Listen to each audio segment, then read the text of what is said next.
One thing I have to say is it's a fucking crime that this movie is still so hard to find, even online. I mean, it's on YouTube.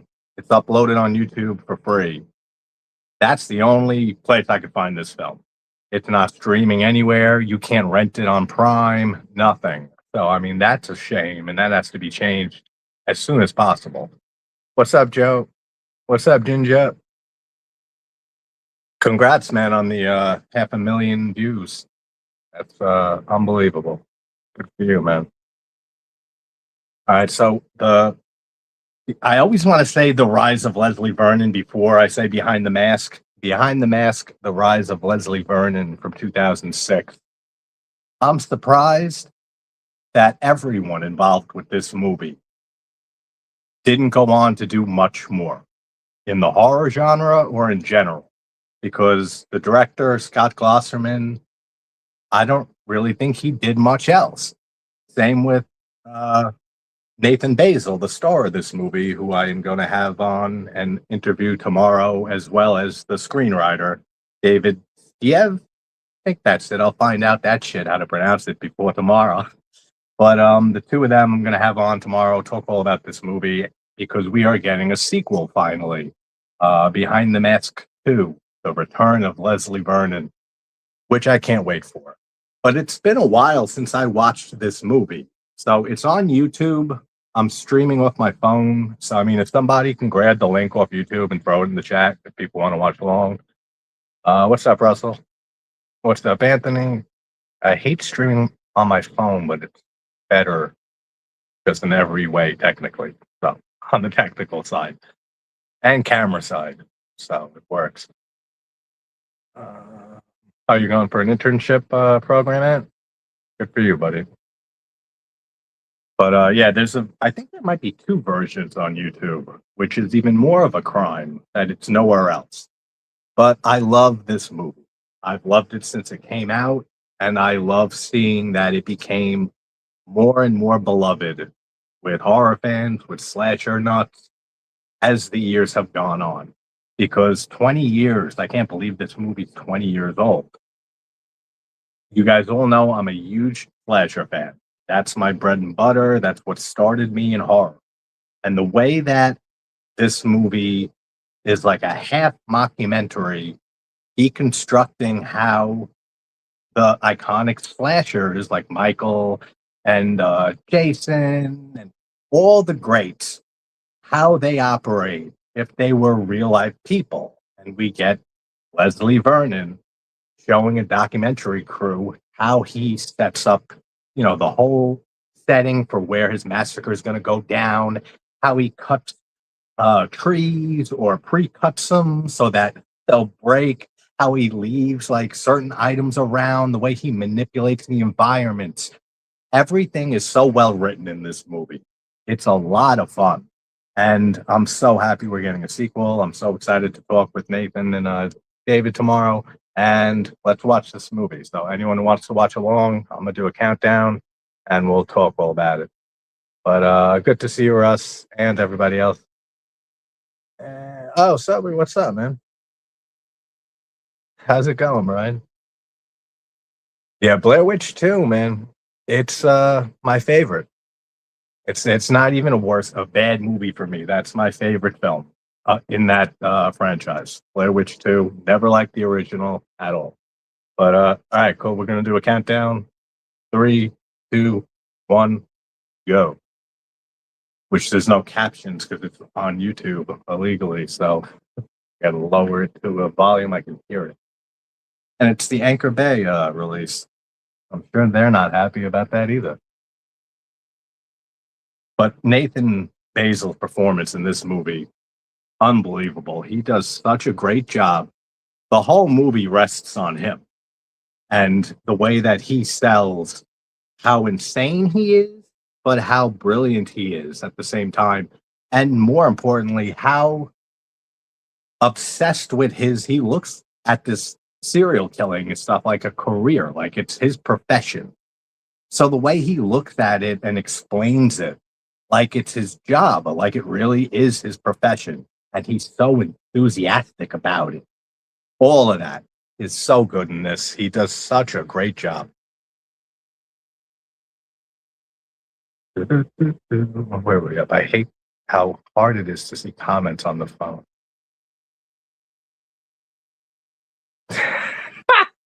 Russell, you're funny. Is it Buddy or me? Yeah, I know. Joe likes using both of them. And just the way I like the twist too at the end of this movie, in like the last act, how how it's set up for you and Taylor, the girl who is following him around. Oh, and Zelda Rubinstein is in this. I always forget that, which is hysterical.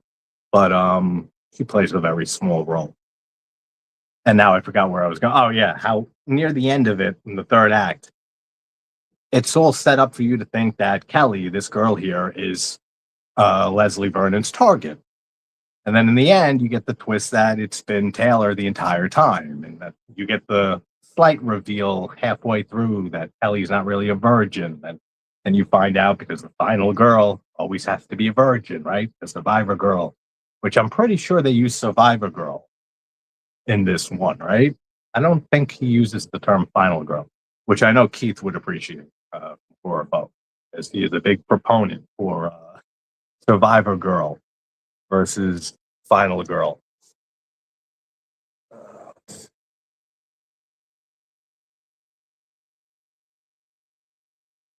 See, because you got like on the phone, you got to fucking click a button and then put show comment on stage, which is so annoying. Love Penance Lane with Tyler Maine and Book the Book. Are you watching that? I know you usually have like a movie or two going, Russ. When you're watching us on YouTube, you got a movie in the background, or you're watching something at every time that you pop in, you're watching something, which is awesome. And yeah, it is Zelda Rubinstein's final film. I just checked that. This was her last movie. Which reminds me, I still have to do a deep dive on Poltergeist 3. That was like 6 months ago when I did the first two. And I had most of it recorded. That was like a lost video that I ended up deleting because I just didn't like my energy with it. Or with some reason, I didn't like the video and I ended up deleting it. And that's why it never came. So I got to go back to Poltergeist 3 at some point, which is my favorite out of the Poltergeist movies.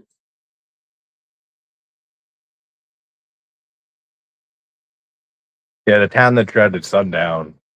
The original is interesting. It's kind of, similar. This is kind of similar to that. Just with like the documentary, the fake documentary feel.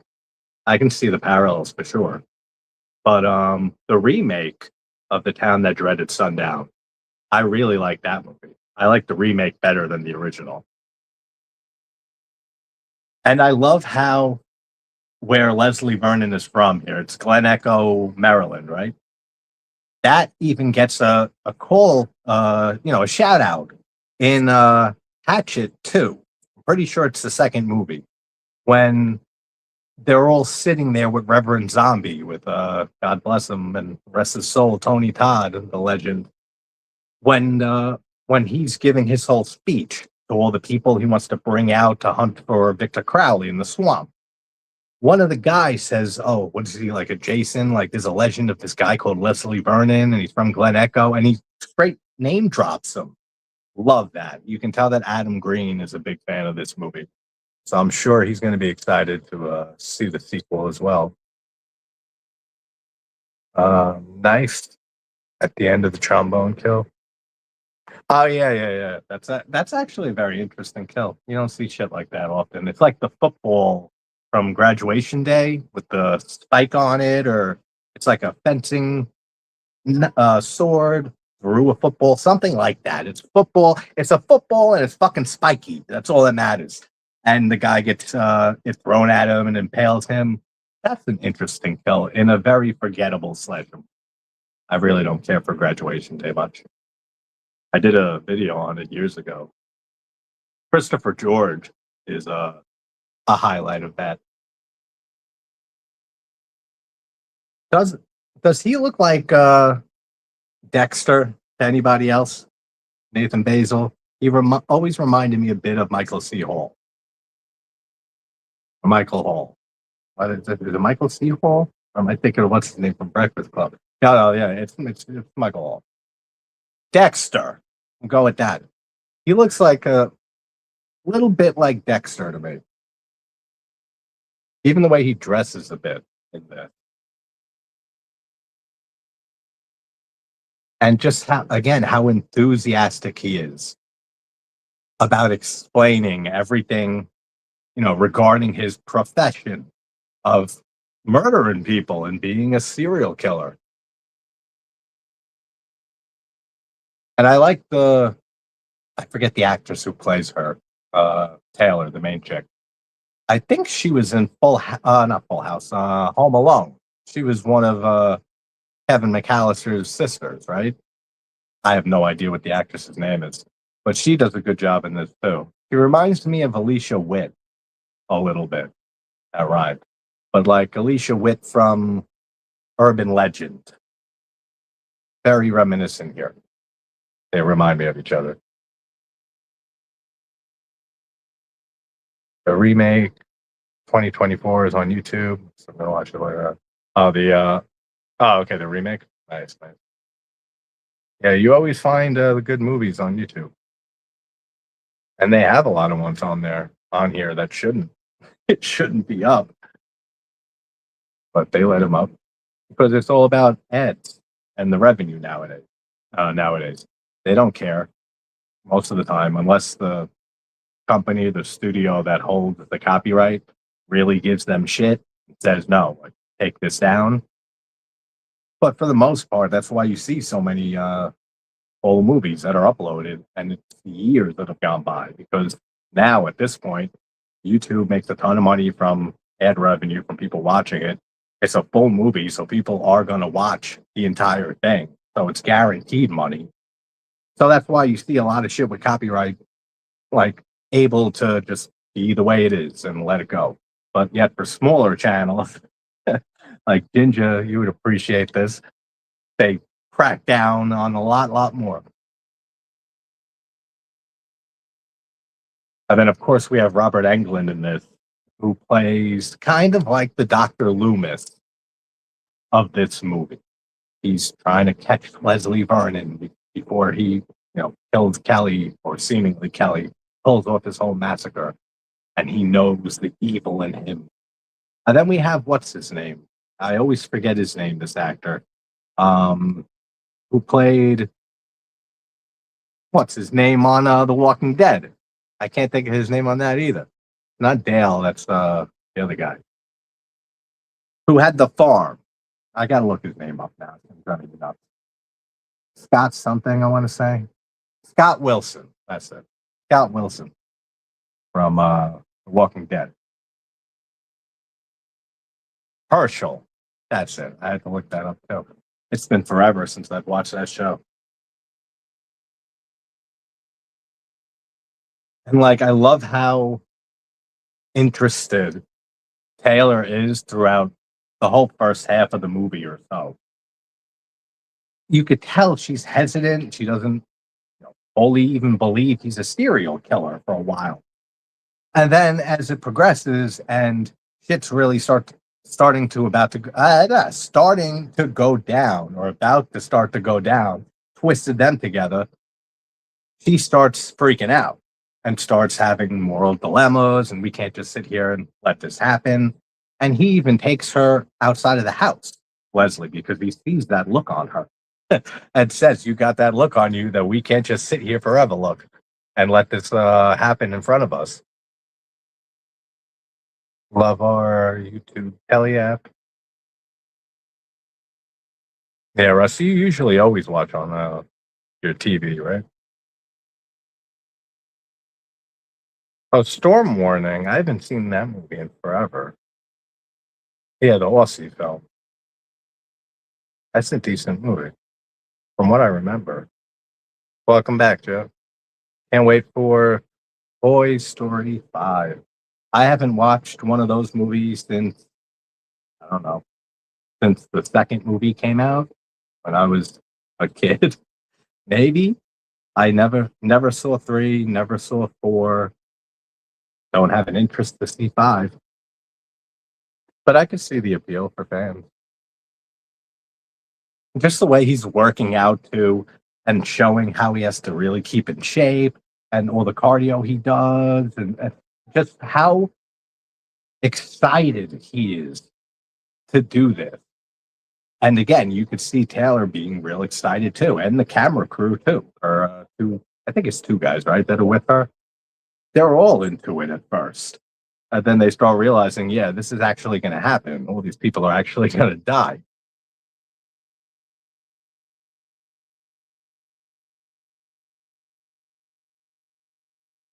Now he's sitting there stalking Kelly. Library, I think. But this was such an original movie for when it came out. Still to this day, you don't see a lot of movies like this. And yeah, it's a little inspired, probably a little more than a little, uh, inspired by Scream with all the meta stuff and all the movies that we got after Scream that were, meta horror. But this one is very different and it's very well done. All the meta elements, all the way it looks like a fake documentary, the performances from everybody.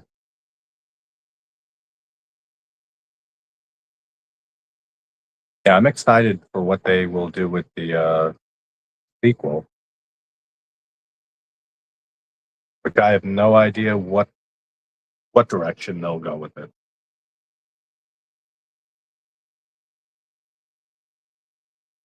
I forget if he dies at the end of this. Actually, I don't. I think it leaves it open. It's been a while since I've watched this, so I was thinking maybe prequel, but I'm pretty sure he's alive or possibly alive. Some wanker is screeching his tires on the parking lot. Go tell him to fuck himself. Tell him to stop annoying you and disrupting your night. Trying to watch whatever movie you're watching and listen to some dickhead talk about a movie at the same time. Way too much stimuli. Are you so Obsession, Joe? What do you think of it? Yeah, you come up on stage. What do you think of Obsession? I loved that movie. That's my favorite of the year. That's probably my favorite horror film since The Substance, which was 2 years ago now. Absolutely excellent movie.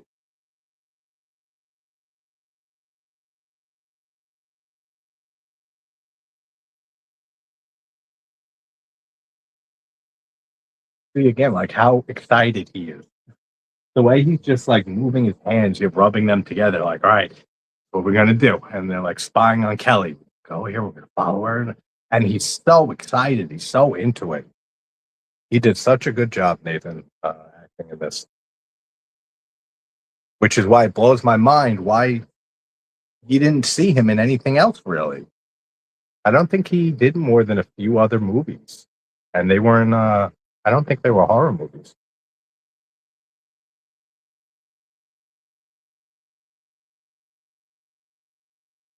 The actress who plays Nikki. Yeah, she's amazing. Indy Navarati, I think, or Navarati, whatever, however you pronounce it. She is she's fucking excellent. I hate this whole comment thing on the phone. I know what I can do. Why didn't I do that from the beginning? Just bring it up on the laptop here. I can do the comments from here.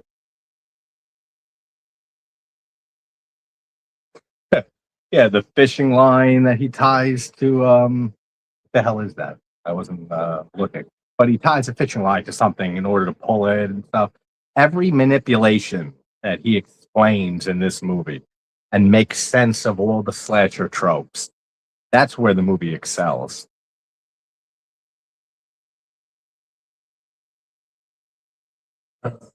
Hey Connie, how you doing? And this is much easier StreamYard up on the computer. That way I can see the comments very easy. How you doing, Connie? All well?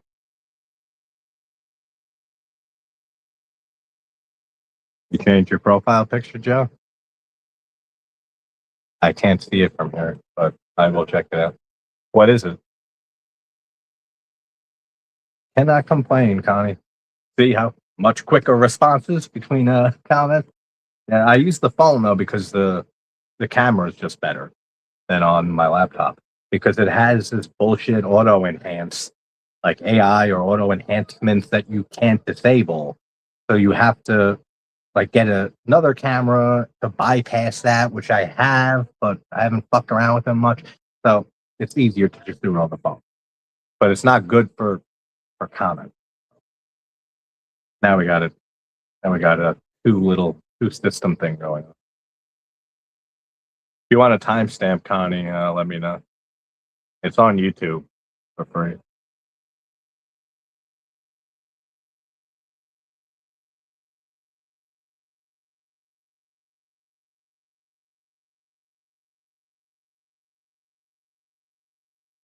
And you could see that Taylor gets a little bit of a weird attachment to Leslie as the movie goes on. If I remember right, she even tries to talk him out of it, right? Says like, it didn't start yet. You don't really have to do this and stuff. So part of her does care for him in some way, one way or another. Yeah, I know. I think I've talked to you about it, but yeah, it doesn't fucking work at all. Am I buffering at all? Let me know because I'm looking on my laptop at the StreamYard what I have pulled up on there, and I don't know if that's slowing me down on here. But if not, we're good. But yeah, you can't disable it on mine for some reason because it's newer and it's fucked up, and it wants you to have technical difficulties all the time. Good. Yeah, it's StreamYard on the computer. It's something with my laptop and my Wi-Fi that sucks. First of all, and 6 times I've had people in to look at it. They say it's better, say it's bumped up. Then we also have tenants who live where my grandpa used to live, an extension on the house here. And they have who knows how many fucking devices that hook, and they use all Wi-Fi too. So it's a lot of devices using Wi-Fi. So I try to limit it as much as I can and shut the Wi-Fi off on a lot of things. But the phone's fine, like 90% of the time. For some reason, I guess because it falls back on the cell data, cellular data, if the Wi-Fi signal cuts out. With a laptop, you're just kind of fucked. Oh, that's right. This dude is my Scott Wilson's character, right? He's in the what the hell? What do you call them? The tanks, the sensory deprivation tank. He's like buried under the ground and he's doing that. He's been down there for, I forget, a few days maybe. I've never been in one of those, but I've always been interested by them.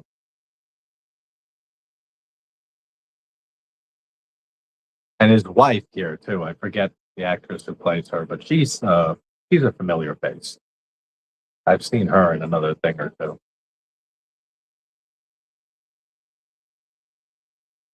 But he has such a practicality to him, Nathan, which really, again, surprises me and shocks me that he hasn't been in more things. Just his facial expressions, his hand movements, the way he talks and looks very sarcastically a lot of the times, and little facial movements and little glances and like eye rolls that he does. It's such a great performance. Can't wait to talk with him tomorrow. But I definitely see some Dexter like influence in this, and always have. Maybe it's just because you're watching from the perspective of the serial killer, kind of like just like Dexter, compared to your usual slasher movie, where you're following the victims all the time for the majority of it. But I love the way that they're talking about Michael and Jason and all these slashers and stuff. And his character too was like a retired serial killer slasher. And the ones who always get away with it, the ones that they do their job, treat it like a job, and then that's it. Fade out into obscurity. They don't get caught or anything. The whole character of whatever his name is. I don't remember his name.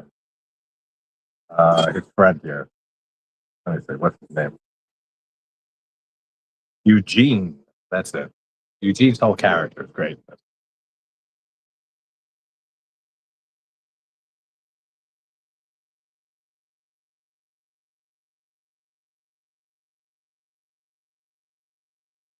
I forget if they explain about Michael and Jason and stuff like being immortal. I think they probably do. I don't want to turn the volume up too much, but I think they might address it. I don't remember. Yeah, they made an art form out of it.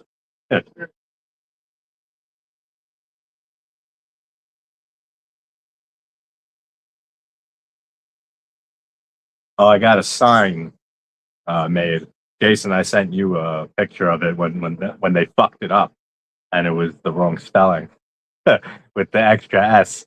But I got a logo, a neon sign with the channel logo, the name and shit. So that's gonna probably be there at some point. Got to figure out where to put it. Looks pretty cool. China made it very cheaply, as usual, but good quality. And they got the spelling right this time. That worked.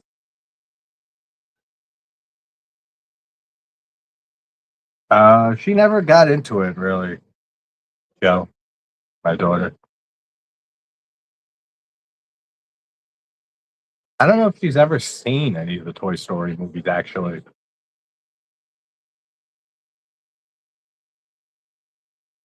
If she does, like, see the new one, that might be like the only one that she has seen. Never seen the first one. I should let her watch that.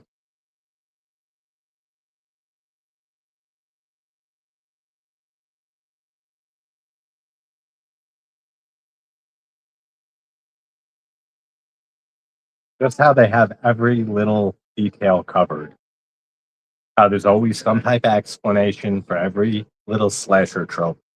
Like the writer, Vitsia, he did a great job going through every little trope in slasher movies and every little cliche and finding an interesting and oftentimes hilarious way of explaining that and explaining them away. Like I said earlier, with the trees, the tree branches, if they try to go out of a window out of the house, they end up trying to get down on the tree. He already preemptively cuts them or weakens them at least so that it all comes crashing down if they try escaping. And that's all stuff you see in so many slasher movies. So he really did a great job writing the script.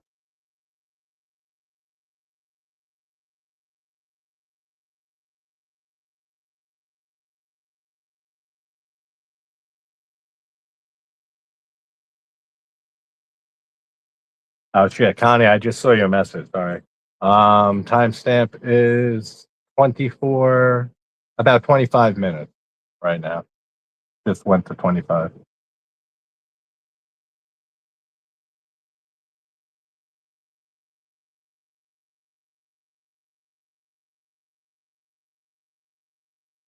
Now I don't remember.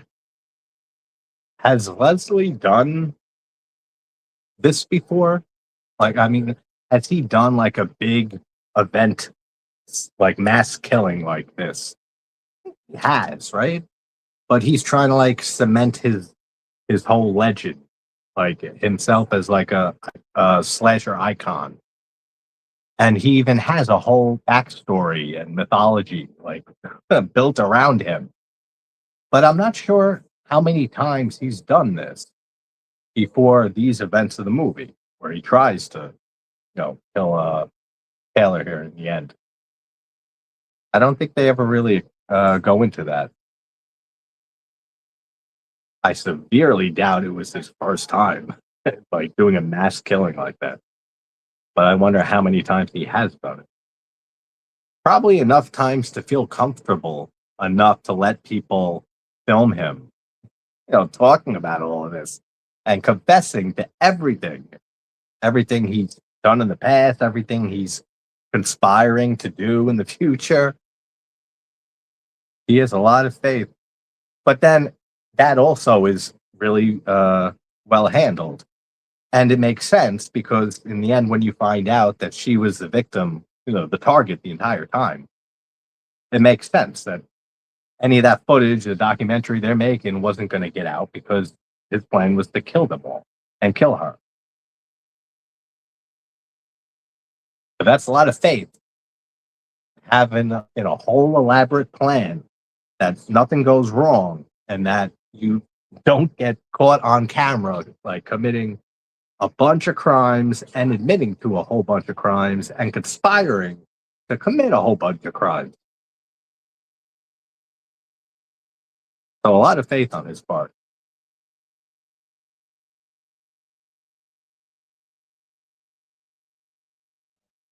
Russ is Tom Hanks the good?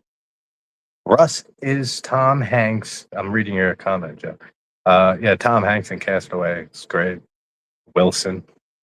I haven't seen that movie maybe since it came out. That was a great film, though.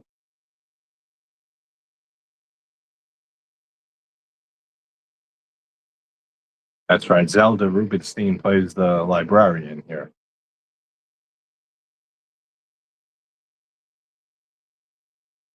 That's right. He even plans. I love that he plans the newspaper article or manipulates the situation in a second so that she finds an article relating to someone who was murdered and stuff and ties it in to like the mythology of his whole, story of Leslie Vernon by him, purposely putting it there and stuff. And it explains in so many movies why they stumble upon conveniently placed newspaper clippings that explain massacre happened wherever. Then they're right there and they all get killed. It's, yeah, the killer's putting it there to fuck with them. That's great too.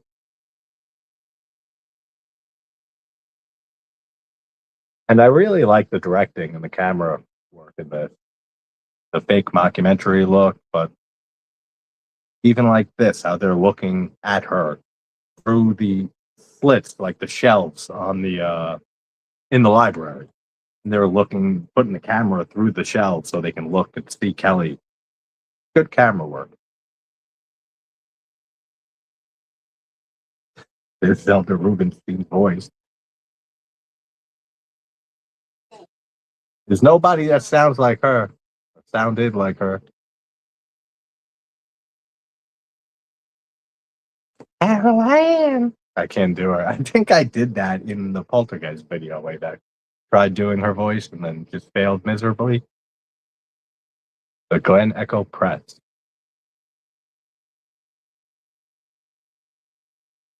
That's right. It's a Glen Echo woman. A woman from the town was raped back in the day. And that basically gave birth to Leslie Vernon, the whole mythology around it. I wonder if she was sick here, Rubenstein, because she's old as shit. I mean, that's a given. But she looks like she might have been, sick or dying or struggling with something.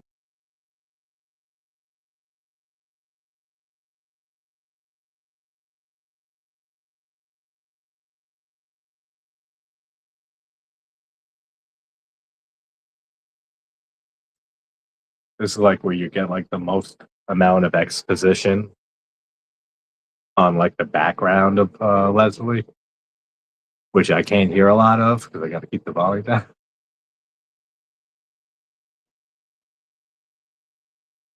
That's right. I knew it had something to do with cider. he had to live in a cider house. That sounds like a terrible upbringing. He could have just been getting drunk the entire time, his whole childhood, fucking chugging cider left and right.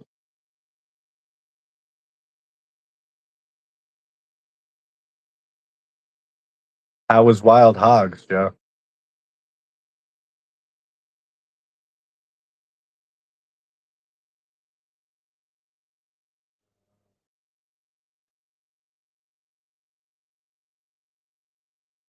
Tim Allen's funny in small doses for me. I've never been a big fan of his. And no problem, Joe. Tell Tex and Juno I said what's up.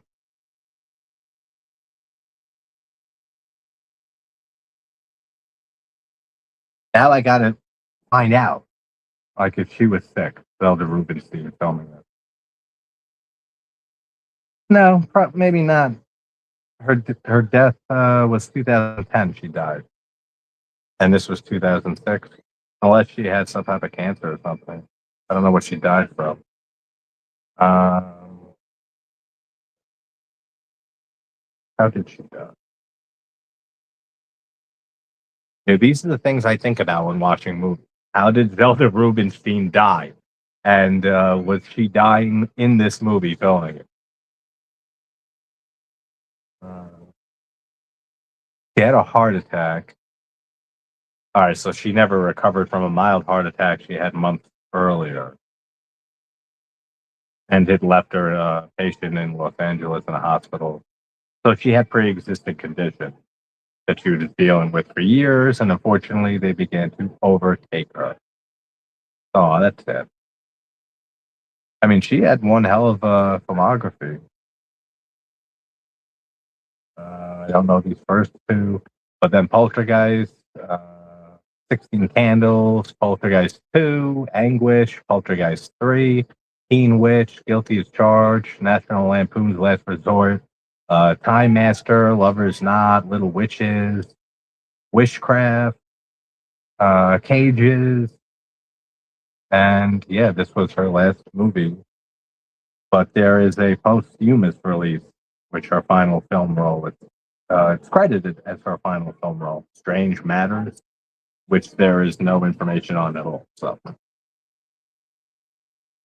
but man, she had one hell of a defining voice. I can't picture Poltergeist with anybody else playing that character. Hey, it's the Bat. What's up, Bat? How you doing, Al? Good to see you, brother.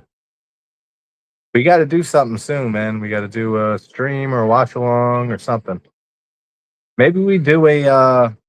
I was thinking maybe we'll do a ranking our favorite film scores again, like we did years back, because I know my list will be different, like a decent amount. Things definitely change, so that could be interesting to revisit that. I don't know how much your rankings might have changed, but we definitely got to do something. But that's an idea. Behind the mask. What are you saying, Russ? When I bought Poltergeist VHS, cost you 150 years ago.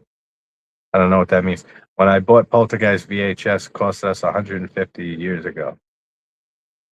Get what you're trying to say? Just not fully there.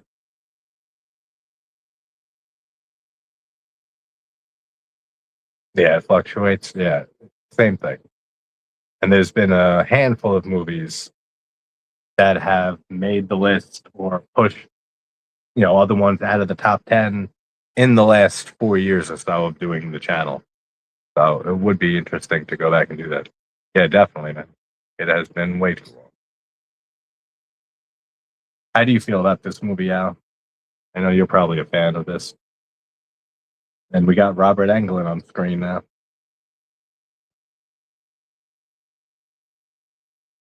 Yeah, he's basically the Dr. Loomis character.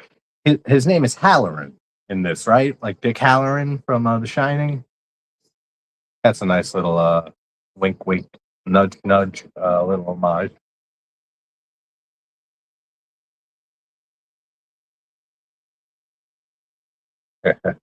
This movie's killer, pun intended. Yes, it is. Love the whole deconstruction of the slasher genre that we get. Just like, and it's funny that I did these movies pretty much back to back with a day in between. We just did Cabin in the Woods the other night, and that's a very meta film that breaks down the horror genre basically as a whole. Then you got a very, very good slasher here, mockumentary style slasher that breaks down the whole slasher genre.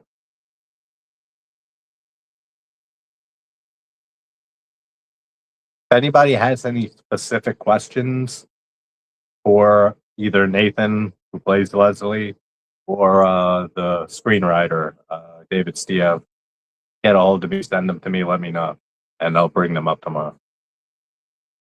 And then the interview, I'm recording with them at 3, so it should be out and premiering that night, tomorrow night. And it feels great to not have Italian people on, to have English speaking people on again. It's been like 2 or 3 interviews since, so I don't have to translate shit. I can just trim a thing or two if I need to, and then put it out, get it out.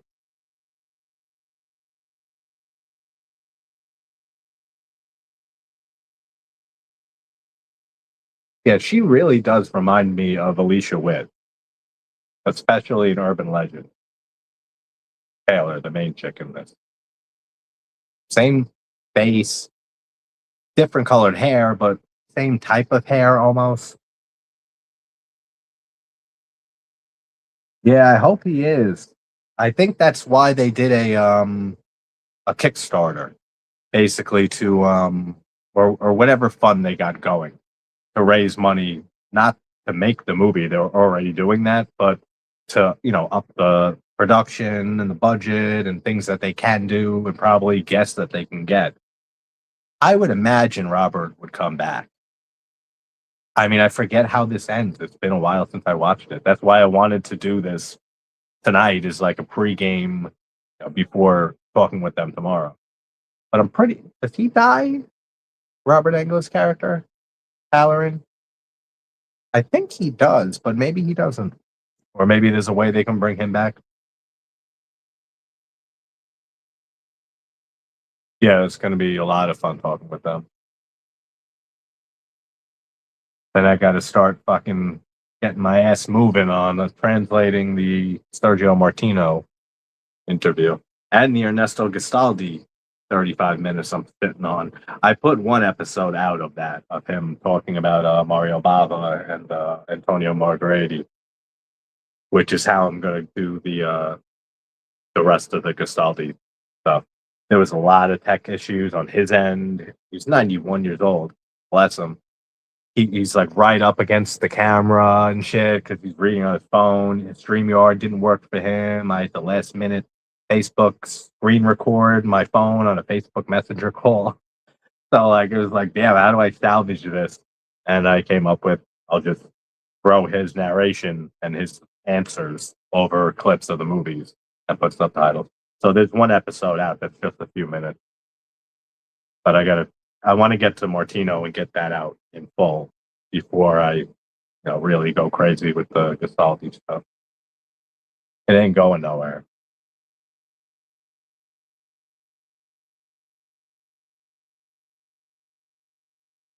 Yeah, you can see how she looks like Alicia Witt, right? Like her face, her eyes, her nose, the structure in her face. Her hairstyle is similar too.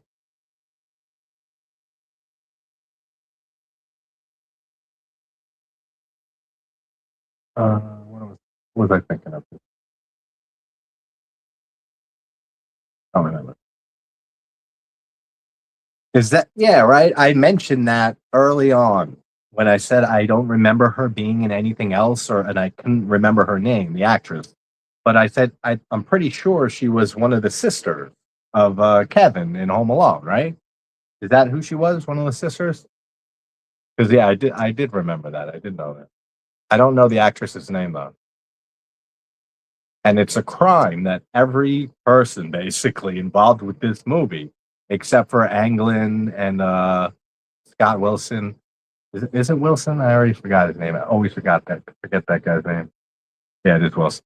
Besides them, nobody else really did a lot, more projects in or in general. Now he's in the house setting up his big night. And I love how they cut that with him sitting down like it's 60 minutes on a nice little cushy chair and talking with Taylor, like it's part of the documentary. Then it cuts back to him and showing how he'll fuck around with this or the door, and then how he changes and manipulates everything in the environment to his advantage. And he even jokes and says, when she says it's like cheating, he says, like, "Hey, I'm at a very big disadvantage here. He's up against a group of people. It's just him." And it does make sense.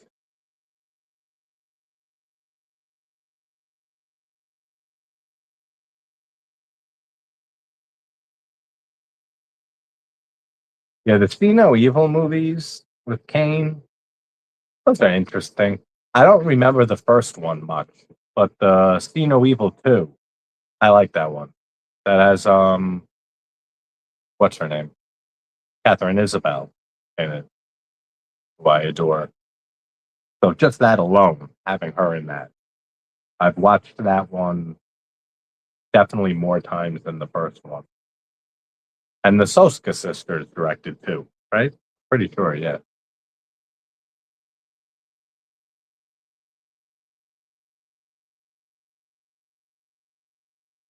I want to hear how he explains it. The way how he just like describes how the night is going to go down. That I go down and I shut off the fuse box. The power goes off. Everyone's going to freak out, but not too much. And then they're going to start doing this, and then I'm going to do this, and they're showing it happen on the screen while he's sitting there talking with her for the documentary.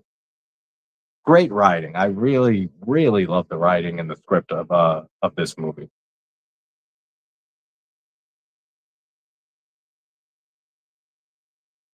Even the teenagers, or teenagers or college kids, whatever they're supposed to be. They look much older as usual, and I'm sure that was intentional. They do a decent job too. I mean, they have some funny lines.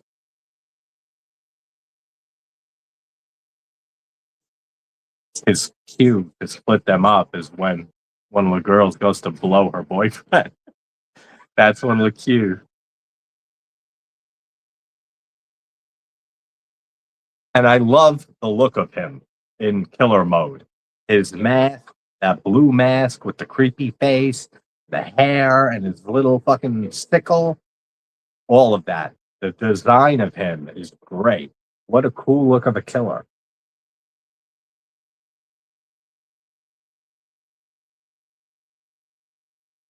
And you never hear about this movie.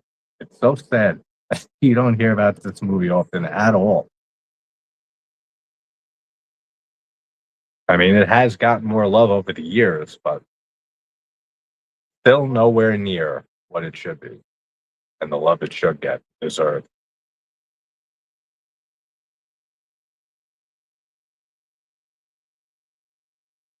Yeah, the mask is awesome. Great design. Angela Goethals or Goethals. I'll go with Goethals, who played Kevin's sister. Okay, that's her name. Yeah, Angela Goethals. Goethals, Gophers.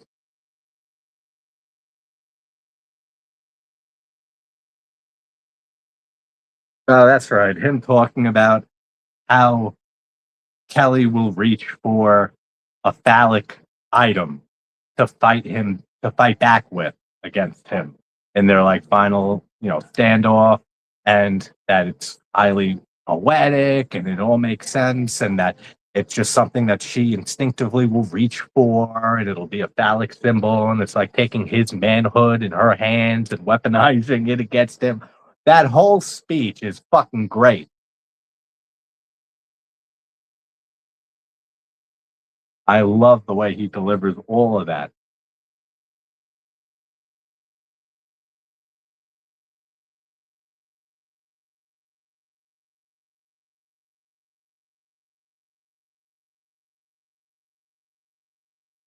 Then doesn't he have like a gel that he puts on and explains like for if he gets burnt or if like something happens to him and like something else that like slows his heart rate or all these great little ideas. The sledgehammer that has the top of it, the actual fucking dangerous part already like kind of broken off. So if you go to pick it up, top just falls off. That's hilarious.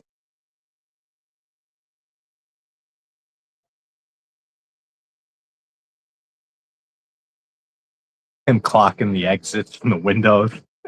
There's 11 exits from the first and second floors. The windows he's going through. They even ask how come they don't go through the windows or try to escape or something like that. And he says, I don't know. They just don't.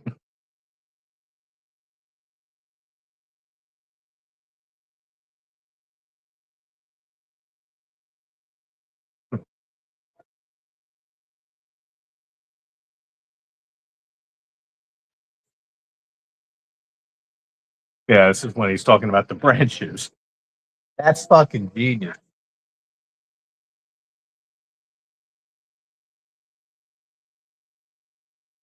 And again, he's still like just fixated job, profession mode. Like that's it. This is his entire life.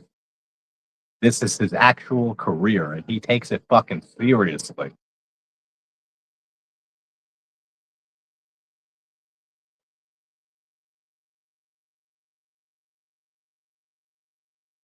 Totally agree. This flick is vastly underrated and clever as hell. It is. It's such a witty movie, and it's a very well written script here.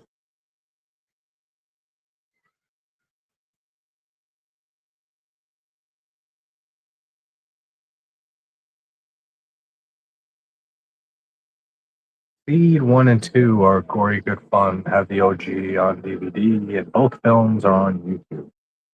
Why do I feel like I've heard of those, but I don't think I've seen them?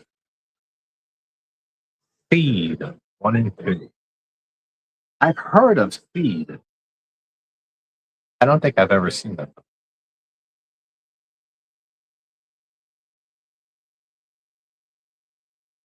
And yeah, I like how they have these little moments when they're alone together, Leslie and Taylor.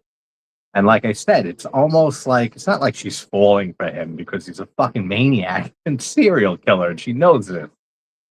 But almost like she becomes attached to him a bit, and even pleads for him to, give up the whole plan, just stop. Like nothing really happened yet.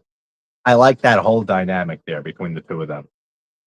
And of course, it makes it even better when you find out that she's been the target of him the entire time.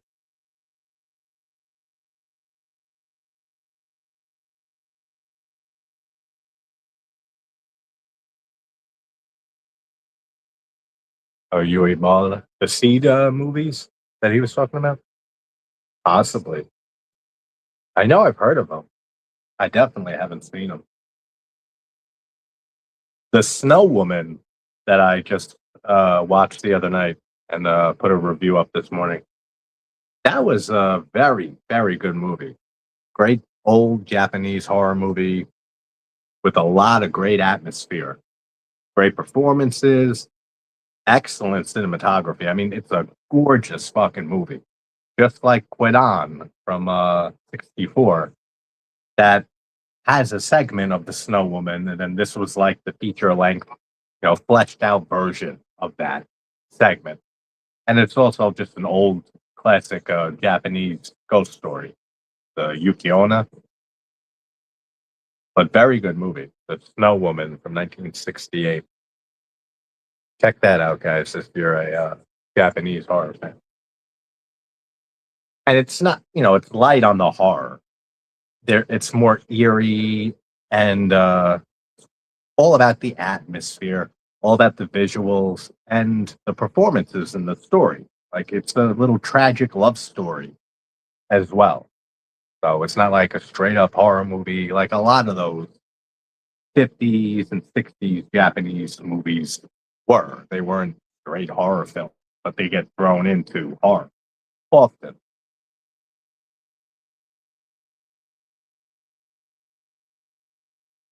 Yes, Bruce. Yeah. Oh, it is both movies. I gotta check. I gotta check them out. The first one, at least. I like how he has the apple in his mouth, and the whole you know, legend of him is that he was locked in the cider house, and it ends there too, like the little cider house.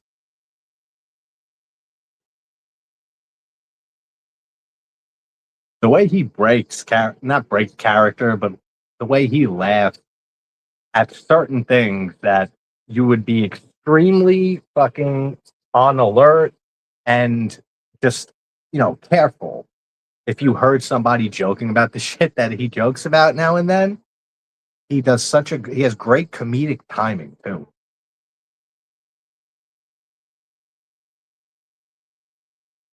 Like I could easily see him doing straight horror, like serious roles, and just straight comedic roles.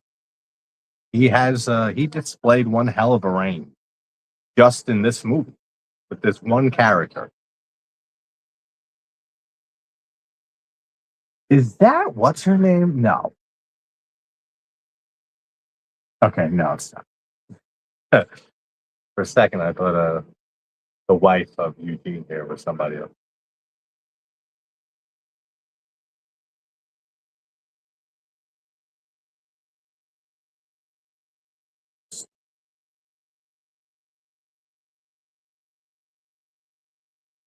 Oh, he has a new movie out, Citizen Vigilante, with Arnie Hammer. Nice. I'm not really familiar with a lot of his movies.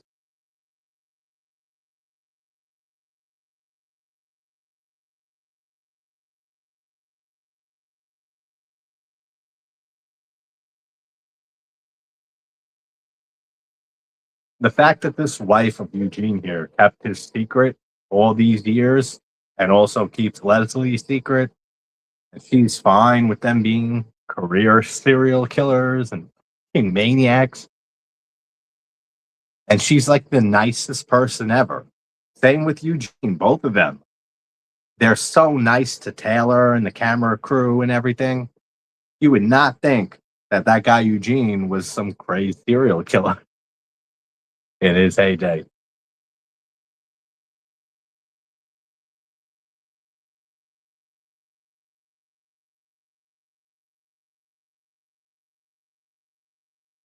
I like his makeup too. He's getting this is when he puts that gel on or whatever. I'm sure it's to help against burns. But he's also putting like the black makeup under his eyes and all that on his mouth. That looks cool. Welcome back, Joe.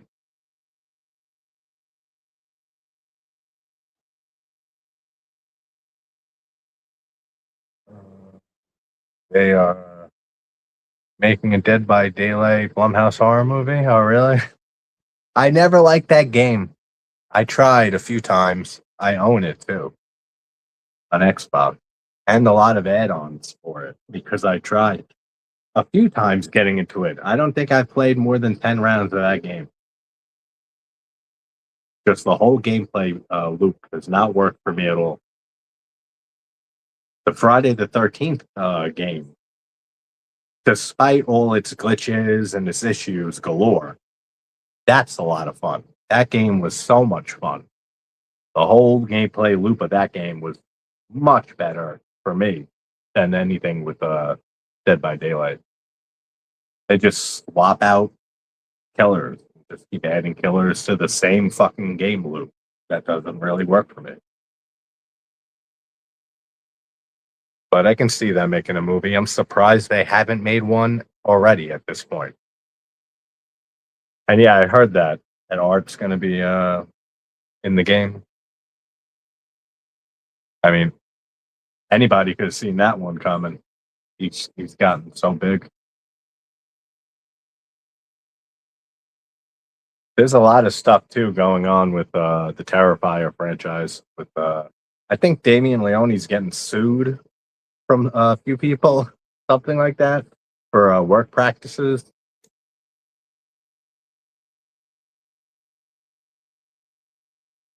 I could be wrong on that.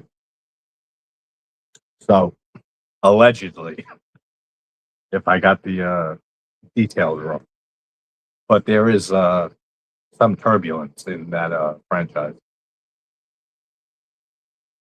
and they kicked out Uncle Creepy, Steve Barton, who was one of the first people I had on for an interview way back.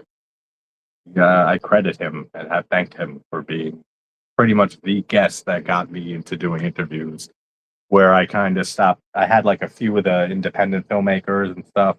Once I had him and I talked with him a bit, I was like, I can just ask anybody. And then so I credited him and I thanked him a while back.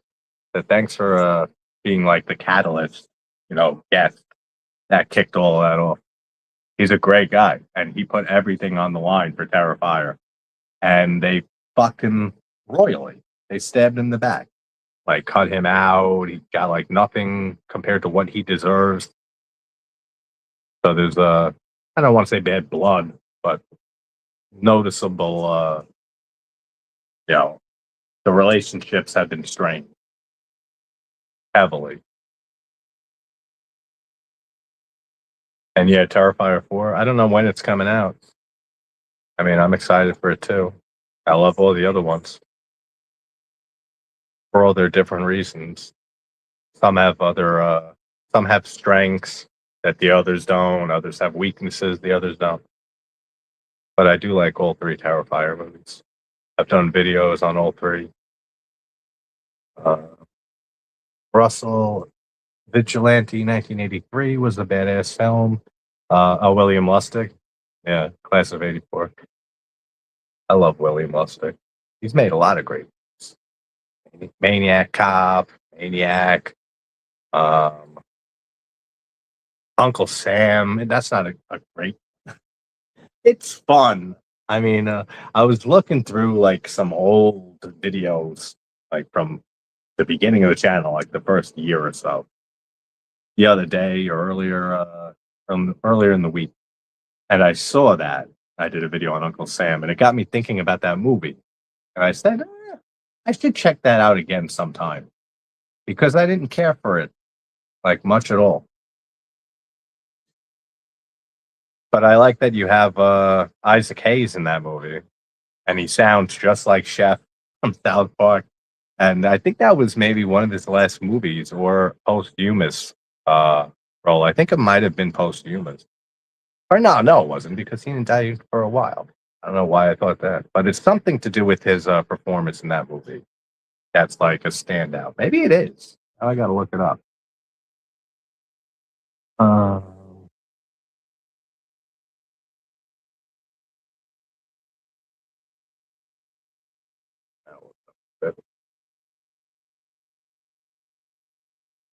I love how he's completely like blended into the darkness of the house with that makeup and shit around his eyes. Yeah, and this is when she's starting to realize this is all for real. We should get the hell out of here. We can't sit here and let him kill all these people.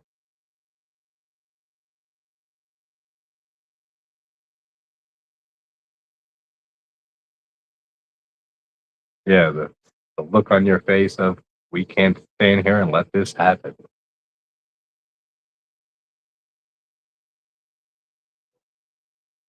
Oh, that's what I love.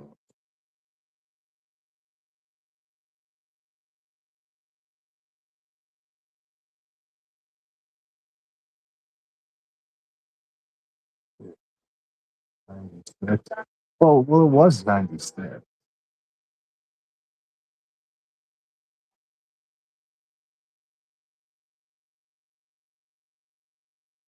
Yeah, it wasn't posthumous for Isaac Hayes. I don't know who I was thinking of for that. Also, PJ Souls was in that movie. Was it Uncle Sam? Which I don't remember her being in there.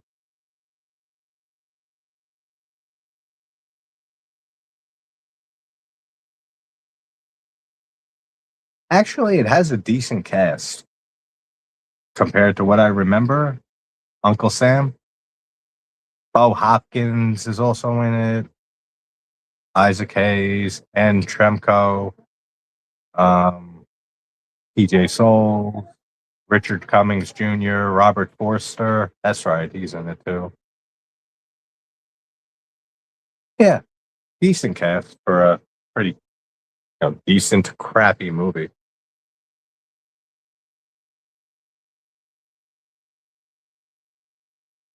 Uh, comment. Yeah, Russ, you saw that? Whatever the lawsuit is, I'm not sure exactly what it is. I think it's some type of workplace practice lawsuits and stuff. Because I know one of the actresses said that she was abused on set or something like that.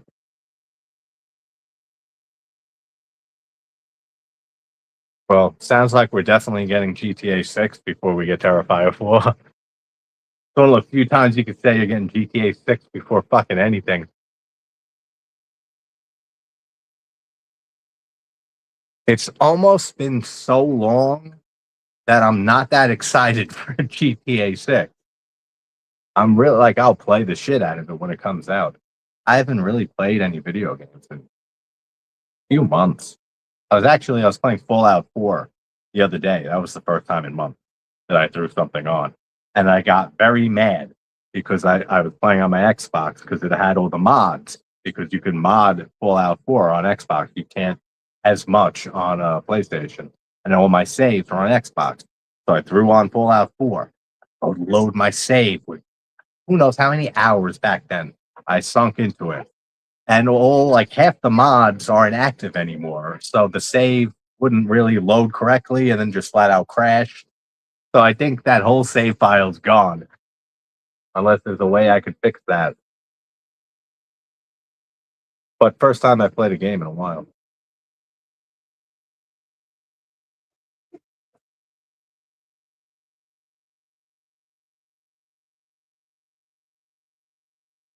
That's true too. The way that she's like saying, we know what he's gonna do, we know how he's gonna do it. That adds like another layer to the deceit and the manipulation and the planning that Leslie's been doing this whole time because she's the real target.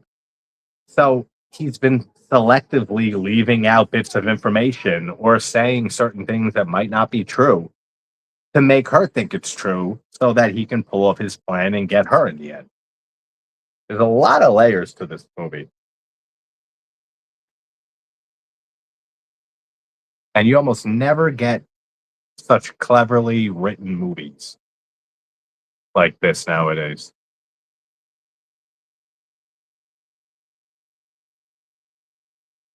Hatchet felt kind of similar when Hatchet came out to the way that this movie feels. Just like a very witty, smartly written, well paced, funny, but also gory, and in Hatchet's case, but just a great script with a lot of fun stuff in it. You don't really get a lot of those nowadays. It's much more often that you get the usual generic shit that we always get. That's why Obsession was such a breath of fresh air. And Backrooms. I watched Backrooms earlier this week too. Really enjoyed it. Didn't like it anywhere near as much as Obsession.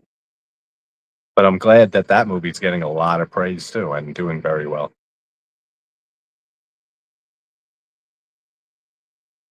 Popeye the Slasher Man. It's funny you say that, Russell, because I was just thinking to myself the other day when I was browsing looking for something. Whenever I see a movie that has a title like that, or not just like Popeye or anything, but like any type of crazy name that gives away the budget and the type of film it is, if you know what I mean. Like Crackoon. Like, it's a raccoon on crack. And they're just those ridiculously insane movies. For the most part, I never turn them on. I never watch them. That's just not my thing. They're just too dumb for me to watch because you know me with how I nitpick everything. I'd be just nitpicking everything about those movies.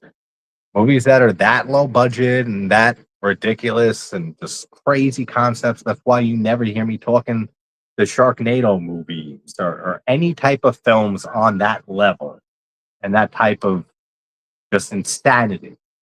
It's a different insanity than a lot of other crazy types of horror movies. I don't know how to really describe it, besides it just being low budget schlock for the most part. But I do know a lot of people who enjoy those movies, like the Asylum films. I can't for the most part.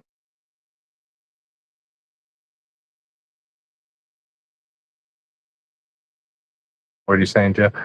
Also, if they do make a Toy Story, a Toy Story horror movie, um, made from Blumhouse, you'll definitely watch it. I mean, I don't think they can because they have the copyright that they'd have to worry about for a very long while before they can do a horror version of that Toy Story. Yeah, actually, it doesn't sound like it's a remake or reboot or anything like that. It sounds like it's its own thing completely. Totally new story and everything. I don't think it has anything to do with Clint Howard's the Ice Cream Man, the one that Clint Howard was in, which is a fun movie, but it's nothing great. It is fun. I mean, Clint Howard's always fun, so he makes that movie.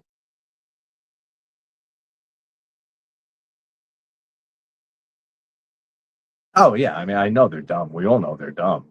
It's just some people can enjoy that level of dumb.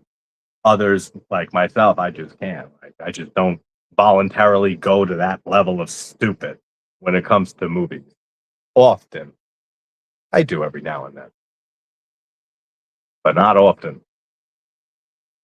And most of the time, if I do end up throwing on a movie like that, you guys wouldn't know it because there's no way I'm wasting time doing a review or a video or anything on it.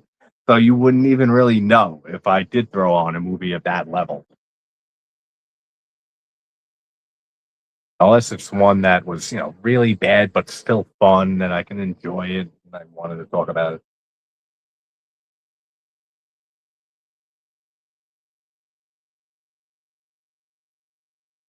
So now they're trying to get out of here alive.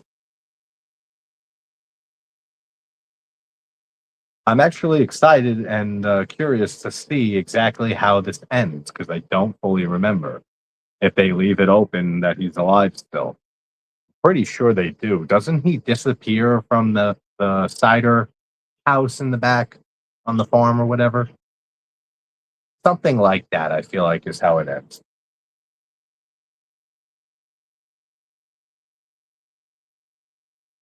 You're already excited for GTA 6? Well, now that we know it's fucking coming and it's not delayed, but who knows? I mean, they can delay it again.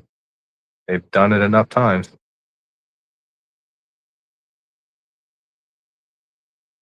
Yeah, it's different with slasher movies, Russell. Like, I could throw that movie on and watch it, and if the kills are gory and they're decent looking enough, that's what I look for primarily in a slasher is the kills.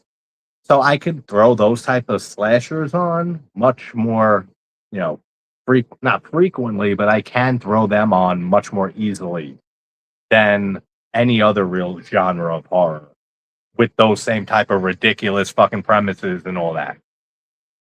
Slashers get a pass because if the kills are good, that's a one thumb up at least. And I have seen that movie, like, browsing around on Tubi, maybe. I pass it every now and then. And I have stopped and thought about it and said, maybe, and then and that's what always happens for like 30 films in a row until I pick what I feel like watching for the night.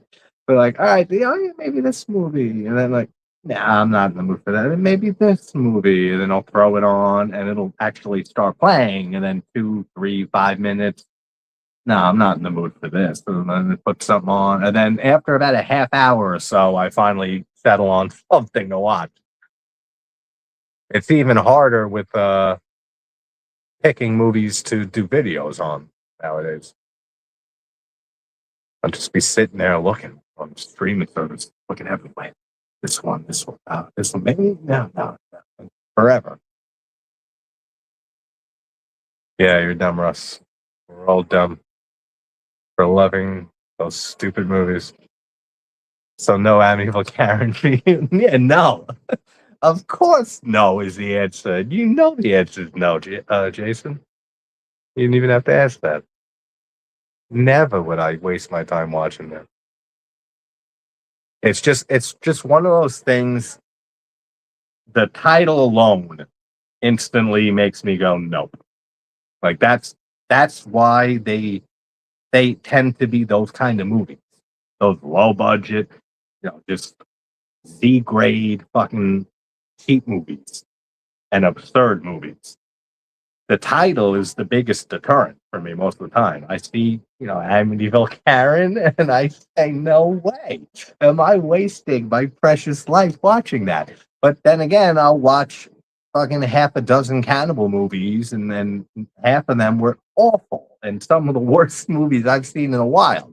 So I mean, it all depends on the person, as always. But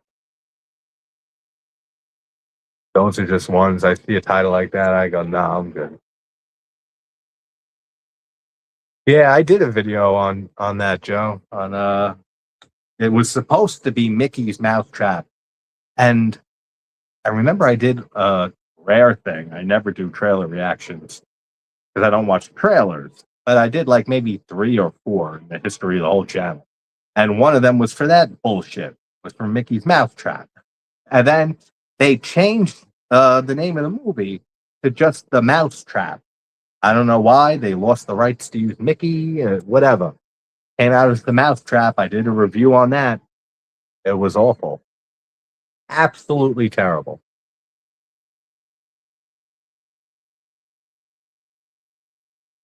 And that's a recent example. And that had probably a little bit of a bigger budget than some of the movies I'm talking about and that have been brought up, like those low Z grade level movies.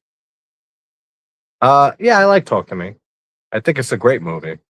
I just don't think that it lived up to the hype and the praise that it was getting. Same with Bring Her Back. Same with Barbarian. I really don't care for Barbarian. Same with even Weapons, but I thought Weapons was excellent.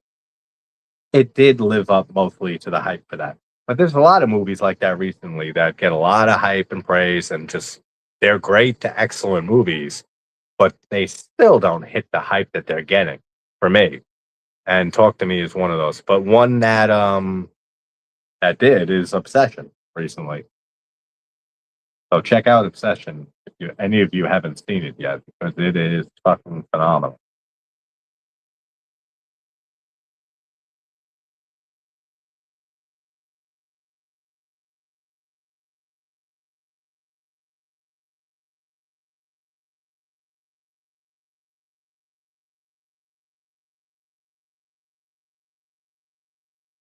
Would you say, Joe? Joe likes Talk to Me. A lot of people do. It's a great movie. Just the way people were building it up.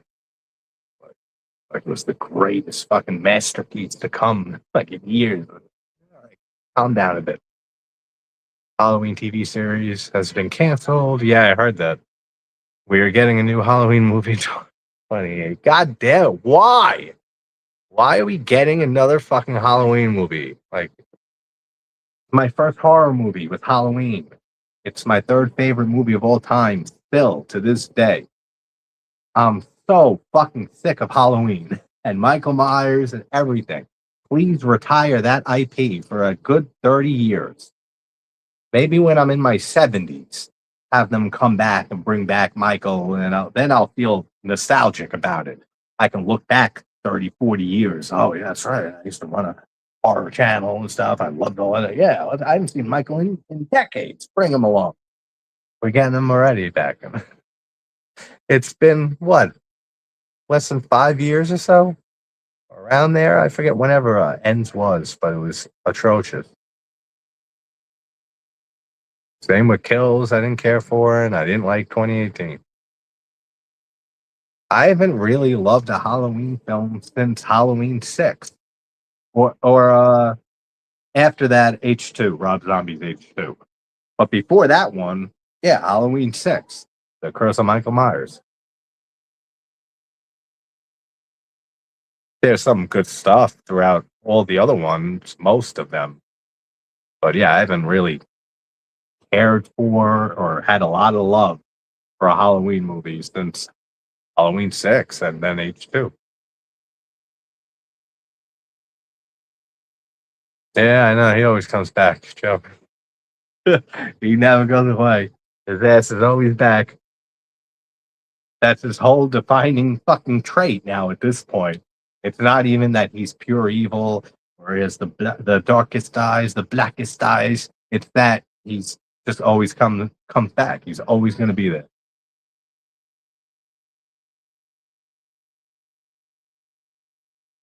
Nah, you don't want a season 6 of Stranger Things. Get out of here. I watched, the last season a while back. Not when it came out, but eventually I did catch up with it. I think they ended it very well. And I don't think there's any reason to bring it back for any reason. Like, they did a good job ending it. I've never been a massive fan of Stranger Things, really, in any way, but I've enjoyed it as it's, been released all these years. And there definitely will be, I think there already are spin-offs, right? There's like an animated show on Netflix. I mean, you'll get a bunch of Stranger Things and content from that IP for probably decades to come. But to like expand on the story of the original show and do another season, I think would be a huge mistake. Then they got to retcon the ending of season 5 and all that, and blah, blah, blah. When they did, again, a great job. YouTube said that Ice Cream Man is what Weapon should have been. That's true, then I'm excited. Because it's been a while since I've been really excited over an Eli Roth movie. I mean, Thanksgiving was the last one. And a lot of the reason I was so excited for that movie was because of waiting, whatever it was, 15, 17 years, whatever, from Grindhouse when that came out in 2007, and seeing it in theaters, and the biggest reaction out of that entire theater experience, that whole showing of both movies, was the trailer for Thanksgiving, that fake trailer. That got the biggest reaction, most amount of laughs, that it killed the whole theater. Especially the trampoline part when he jumps on the trampoline, the knife comes up from the trampoline, and she bounces right on it. Everyone cracking up. And then we waited, 17 years, something like that, to get it in movie form. And we finally did. So that's where a lot of the hype for Thanksgiving came from for me, just from loving the trailer and wanting that movie forever. But I think he did a great job with it. I think it's a good, very, very good slasher. And we don't have a lot of Thanksgiving themed slashers. That's why Blood Rage is still the greatest one from '87. I watch that every Thanksgiving. And the last few years, though, I have been throwing Thanksgiving on after Blood Rage as like a double feature around Thanksgiving. Yeah, it was good. Season 5. For the most part. Yeah, I know it's your favorite show, Joe.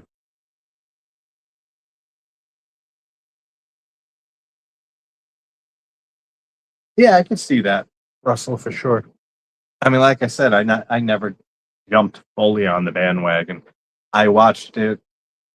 I didn't even watch the first season when it came out. It was after I heard about it, and it was getting a lot of hype and shit after the first season ended. I eventually checked it out, and then I saw that Winona Ryder was in it and everything. I said, "Oh, okay, I can maybe get into this." And then I enjoyed it very much. The first season, and then the second, and then as they dropped, I would check them out. But they went a few years in between, especially the last few seasons. I think it was like 4 years or something between season 4 and season 5, something like that. But it has that you know, 80s charm and kids banding together in the 80s and like a coming of age tale feel to it in space. It excels at that, which is the reason I think it got so popular. It was right around the same time that we got the It remakes with the same, type of coming of age, losers club, outcast misfit friends that band together against evil.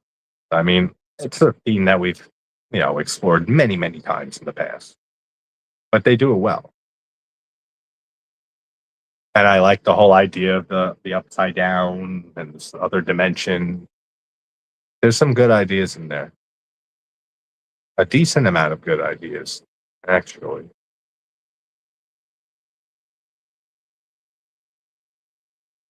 You watch some of the seasons? Yeah, it's one that you gotta kind of watch it from the beginning.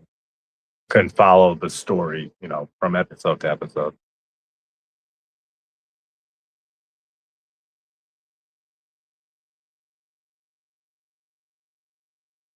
I was just gonna say that, Russell, when I saw Joe's comment with Dakota Fanning. I was gonna say, isn't that also that's with De Niro, right?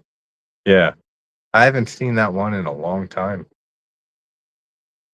I remember liking it. I don't remember it being anything great, but I remember liking it. I mean, just seeing De Niro on screen 99.9% of the time is a good time for me.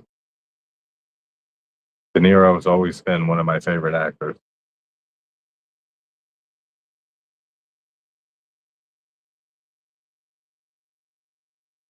Yeah, now she knows this has all been for her. It's all been for Taylor. She's the virgin. And I'm sure she is thinking to herself, why didn't I fuck that dude when I was drunk at that bar weeks ago? Something to not be the virgin in this situation. But I like the whole little twist there. That you're following the movie thinking that they're following Leslie and, making a documentary, and Kelly's the intended victim and his obsession and the center of everything, and it turns out that she is. It's a nice little twist on top of, all the other little twists that you get in this movie and fun cliches that get explained away. Yeah, Russ, Al Pacino's right up there too with me. Daniel Day-Lewis is another favorite actor of mine. Edward Norton, him and Christian Slater were both at some point much higher for me, and then their careers kind of both fizzled out as time went on, especially Edward Norton.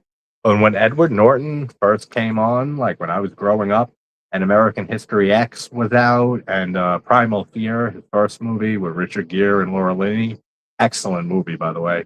I'm sure you've seen it, Russell, but I loved Norton, and I looked at him like a future, De Niro level type actor and stuff. He really has those chops.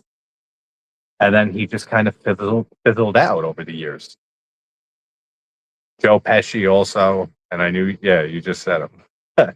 I knew you'd probably bring him up. Joe Pesci's another great. I don't think he's on the same level. I don't think he has the same amount of range. He's able to play, the mafia guys very, very well. He can play other roles, but that's what he's best at. De Niro has much more range than Pesci does. Same with Pacino. But yeah, I love Pesci too. And Jack Nicholson. Jack Nicholson's up there too. Marlon Brando. Primate was fun, Joe. That was a fun one. I did a review on the Bite Size channel for that. It was by Johannes Roberts, who directed The Strangers Pray at Night, which I love a lot, and vastly prefer that to the original Strangers.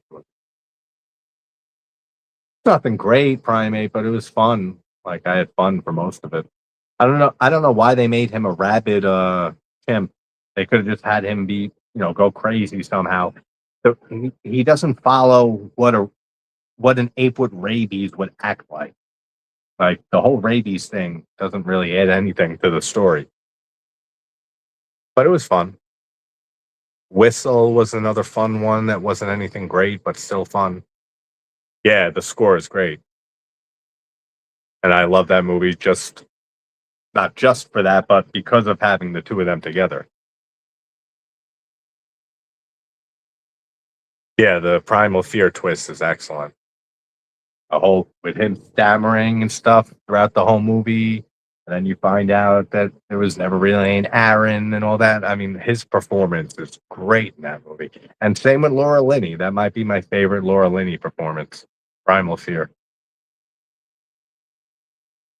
I mean, Richard Gere is always great for the most part. I don't think I can think of a movie that he was in that I don't care for.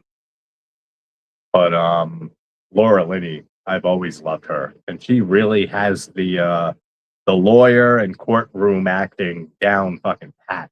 From Primal Fear, and then from doing oh, what the hell was it? The Exorcism of Emily Rose. She really is good at playing an attorney or lawyer or playing any type of role in the courtroom. I think she's done other roles like that on TV. But movie just ended. So wasn't really paying attention much there at the end. But I'll rewatch this probably in the morning before I talk with Nathan and Steve or David, not Steve. Yeah, last name. David and Nathan tomorrow at 3. Besides that, that'll be out tomorrow night. Besides that, what else is going on?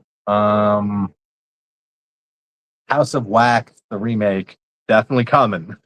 I'm gonna probably record that tomorrow night, the deep dive, and then it'll be out a few days after that. And then I watched Evil Dead Trap from 1988, Japanese movie, which I know I saw it once forever ago. Didn't remember really anything from it. I fucking loved it. So that's getting a shorter review on the Bite Size channel. Probably later tonight, if not tomorrow in the morning.